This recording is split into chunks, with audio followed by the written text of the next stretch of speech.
जय जगन्नाथ मु प्रदीप आपण को स्वागत करुच्ची आपण को चैनल कलिंग फोकस को आसंतु देखिबा आजिर मुख्य खबर। महिला को उल्लंघन करी पूजापाठ करुवा घटना को नहीं थाना रे अभियोग। तालचेर कलियार थाना अंतर्गत जैनिक महिला घर को पूजक नीतिदिन पूजापाठ करने जाइथांती। सबुदिन परी आज पूजक पाठ करने जाइथिले, मात्र महिला घरे तांको स्वामी बा अन्य सदस्य कहीं नथिबार सुजोग नहीं उक्त महिला को उल्लंघन करी पूजक तांको बांधी पूजापाठ करुला। एही समय तांको स्वामी घरे पहुंची कबाट बाड़ाइथिले।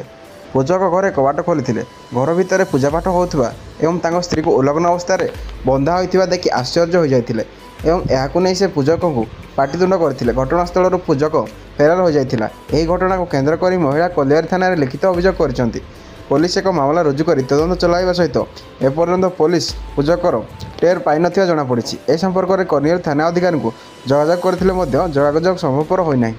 तालचेर प्रसिद्ध रथयात्रा प्रस्तुति बैठक केबे? तालचेर उपखंड स्वरबृहत तालचेर प्रसिद्ध रथयात्रा 7/7/2024 रेखरु बाहुड़ा यात्रा 15/7/2024 पर्यंत अनुष्ठित होगाकू जाउछि। विगत वर्ष भली चलित वर्ष यह रथयात्रा को नहीं भिन्न भिन्न समय बैठक बसी यार कार्यपंथा उपर आलोचना कर मात्र यही यात्रा को कम दिन बाकी रही बेले प्रसिद्धि बैठक एपर्यंत हो पारे ना। तालचेर भली एक शिल्पांचल अर्थर अभाव नथिबा बेले तालचेर यही प्रसिद्ध रथयात्रा पर कमिटी पक्षर स्वल्प किछि अर्थ और व्यवसायी मानक किछि अर्थ जोगाड़ कर रथयात्रा अनुष्ठित होता है। दीर्घ 70 वर्षर ऊर्ध्व अतिक्रांत करथिले यही रथयात्रा पर एक ट्रस्ट बोर्ड गठन हो पारला नहीं, जहाँकि तालचेरवासी एक दुर्भाग्यजनक विषय। कारण एठारे बहु शिल्प अनुष्ठान मुंड टेकी सुधा यही प्रसिद्ध रथयात्रा ट्रस्ट बोर्ड नथिबारु यही शिल्प संस्था माने अर्थ प्रदान करने को कुंठबद्ध कहुई।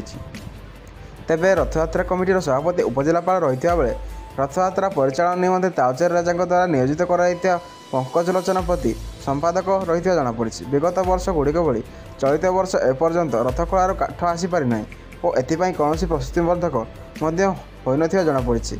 यहाकू नहीं जगन्नाथ प्रेमी महल में असंतोष प्रकाश पाई। चोरा बाली बजई हाइवा जबत।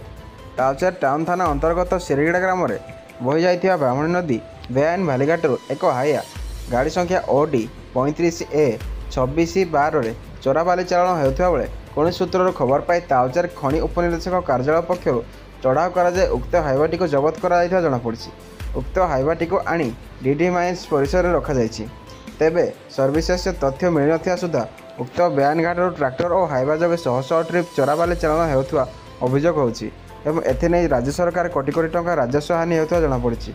सेहीपरि एही नदीर विभिन्न घाट समेत विशेषकर दासनाली घाटीर निर्दिष्ट एक कंपानी सहित अन्य ट्रक और हाइवा जगे राति अधिया चोरा बाली नेउथिबा सेही अंचलवासी सूत्रରୁ जमापड़ी। तेबे एही बाली चोर केबे अंत घटिबो ताहा केवल देखिବାକୁ बाकी रहिछि। तालचेरରୁ प्रदीप कुमार महाराणा रिपोर्ट, कलिंग फोकस।